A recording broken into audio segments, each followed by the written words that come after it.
Well, Public Works project has neighbors of the 5th and Hill neighborhood in Champaign up in arms. Illinois American Water is digging to replace water pipes right next to a contaminated site. Now, neighbors gathered today to express their frustration with the project, the lack of testing done before the digging began, and what they say is a lack of communication about what's going on.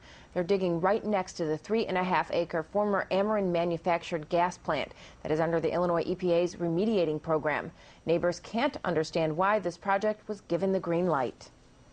Ameren has never told us the truth about anything, so why are we going to believe what Ameren is saying as far as this site is concerned? How come the Illinois EPA is not out here to see what's underneath this dirt, while they're digging? An Illinois EPA permit was issued for the project. An Ameren spokesperson says the company has been open and transparent about the entire project. And found out 5 years ago in 2007 that this site, which is in the middle of a residential neighborhood, it's at 5th and Hill Streets in Champaign, that this site had been registered with the Illinois EPA as a toxic site that needed to be cleaned up.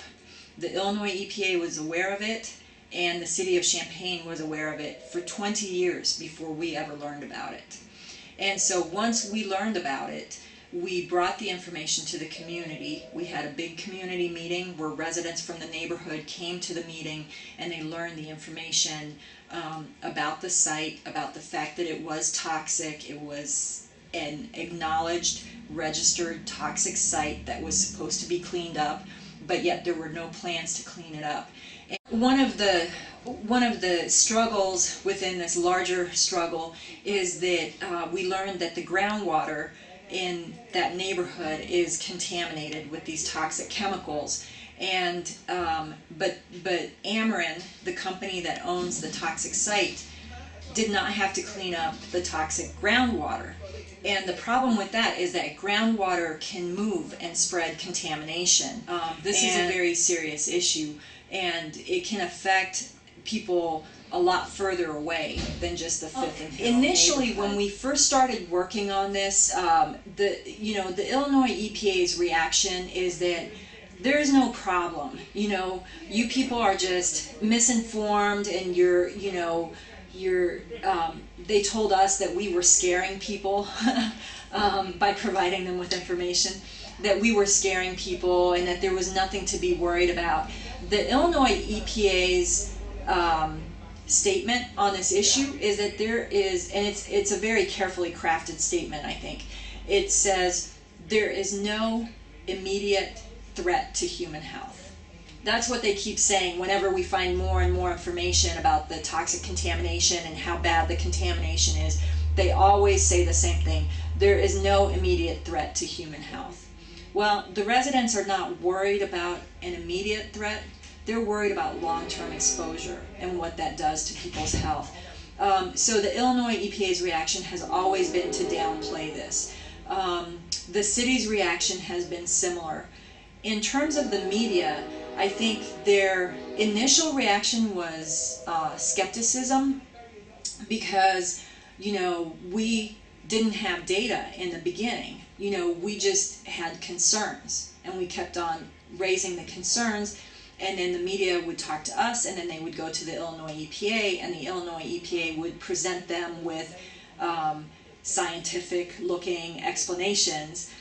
But over time, when we started getting residents' homes tested, and by reputable environmental experts, and we could show the information, and they could see then that there really was a dispute, then the media started having more respect, I think, for the residents. I think that the residents, as well as us here at Champaign County healthcare consumers, profoundly believe in people's right to a decent life, a healthy life, a life free from the kind of unknown dangers and harms that toxic contamination produces.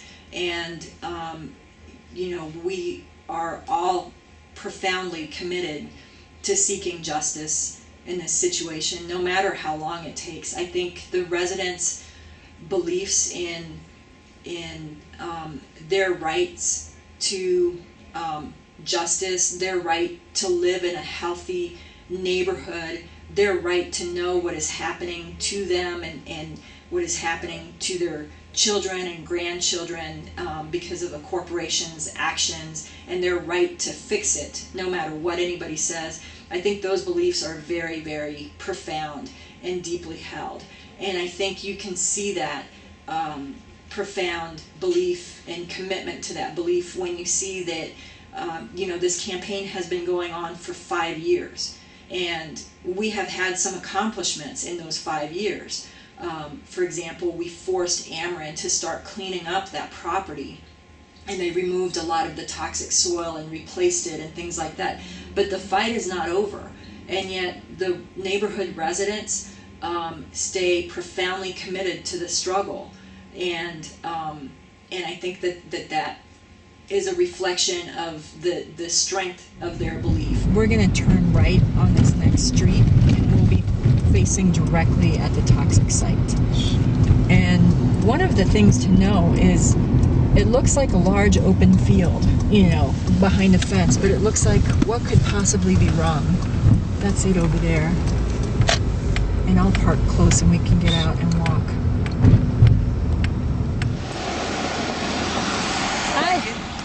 Okay. Thank you so much. I'm Magnolia Cook. I live down in the next block. And this is my husband, Edwin. Ebby Cook. I really didn't find out any real true information until healthcare consumers. People started coming through areas and talking to the people about it, because nobody else had told us anything about what was going on. There's so many health issues in this neighborhood, we couldn't even imagine to really go into any dialogue about that. There's so many people within this area that have the same types of issues, and all of it can be related to coming from the site, from the toxins that's here. The thing is, what really frustrates me is people think we don't have the intelligence to be able to make decisions. We might not have all the education and the knowledge of going to college, but we do have common sense. We have common sense. And you know what's wrong. And we know what's wrong, yeah. We know what's wrong and what's not wrong. And this is wrong. Well, and it not only applies to here that we're fighting for other communities, other neighborhoods that have these same types of problems that we're having right here. It's not just necessarily all about Fifth and Hill. It's about the contamination that's being spread all over. And so it's about fighting for those things too, not just basically Fifth and Hill, because contamination is going all over in all the different directions. And so when you don't clean it up and you refuse to take responsibility for it, you're just contaminating other neighborhoods, other communities. So that's the way I feel about it. And I feel that regardless, I'm going to be here. I'll be fighting. If I have to fight it by myself, but I doubt that, though.